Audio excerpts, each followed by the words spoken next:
Good morning. So I'm back with another Jesus bubble. This is our second, and we are going through the book, Redeeming Heartache. Let's see if I can flip there we go. Now you can see it. How's that? That's a little better, huh? So this is by Dr. Dan Allender and Kathy Wurzel. And we ended yesterday as Kathy was sharing a story of having grown up without attending religious services, but she had gone to church with some friends, and it was an Episcopalian service, and she was feeling deeply embarrassed and a lot of internal tension because she didn't know what to do. Hi, Darcy. Yeah, drop a comment underneath, you guys, and tell me where you're watching from. I love seeing where everybody is from. It's great. So she said the rest of the service passed quickly, but the damage had been done. The feeling of being a stranger in a strange land, exposed and humiliated, was terrifying, and I knew one thing for sure: I never wanted to feel it again. This is one of many experiences that have molded in me a heart bound to perfectionism and determined to avoid humiliation.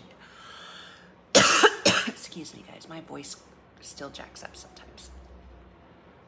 I spent much of my life trying to do the right things, think the right things, say the right things, and keep my internal world in check to make sure the wild, untamed part of me doesn't ruin the life I have sacrificed so much to create. Have you ever felt that way? I know I have. Where you just try to keep everything perfectly in line.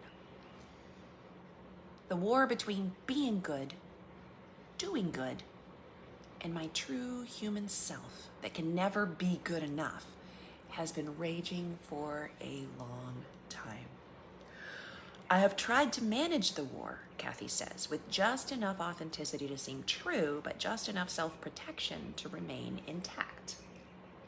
In part, because of my relationship with a complex, boundary-stretching man who was my professor and now is my employee, this system has been fraying at the edges.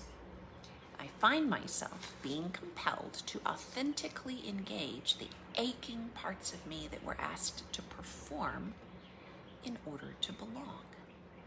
As I've journeyed deeper into the caverns of my story, I've found more heartache, but also more life than I ever thought possible.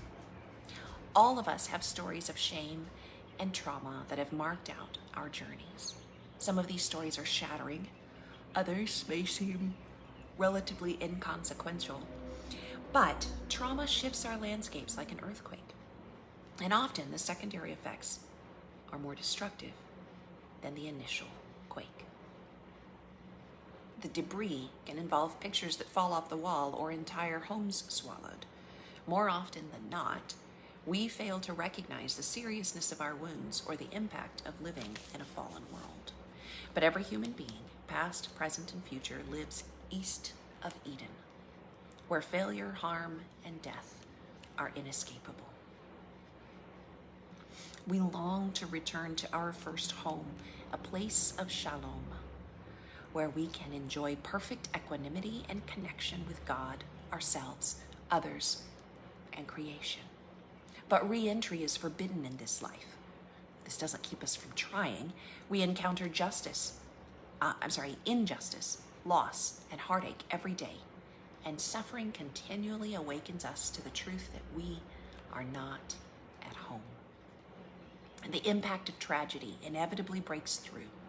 And traumatic experiences, whether direct or indirect, are catastrophic to the human heart, mind, and body.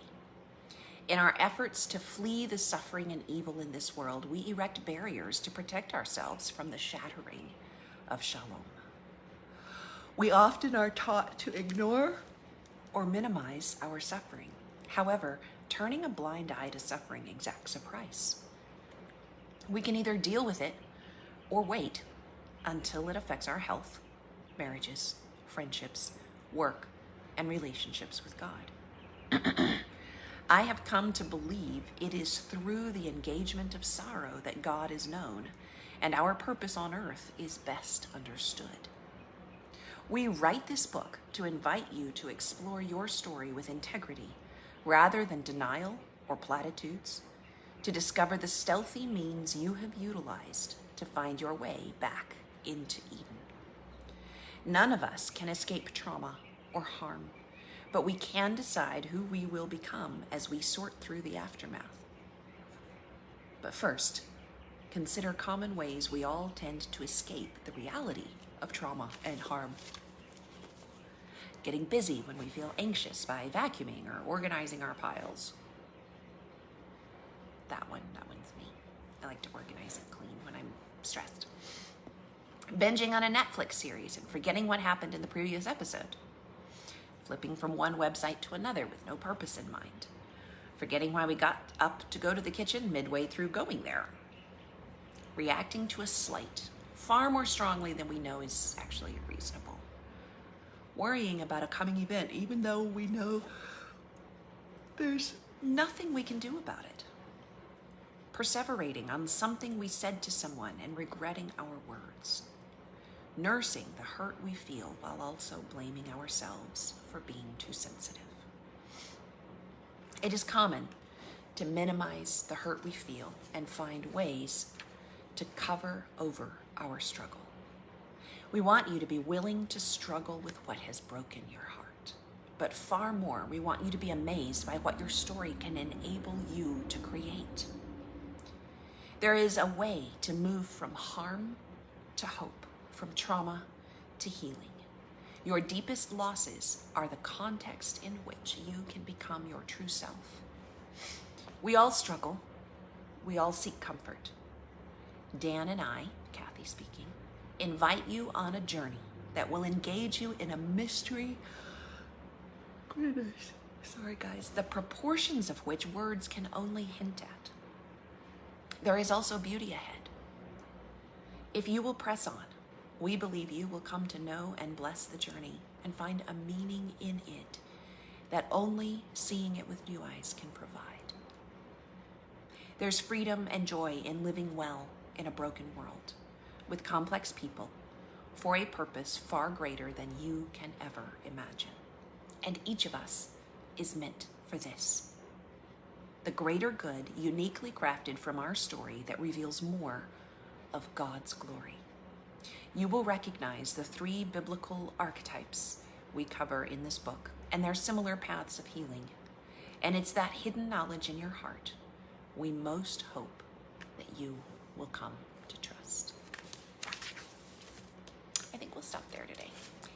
Next is part 1, the shattering. That's good stuff. I've been reading ahead and absorbing it somewhat. If you want to grab your own, goodness.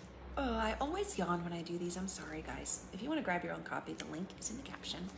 And this is a great time to go ahead and hit share. If you want to introduce someone on your friend list to Jesus Bubble, they may be really blessed by this book.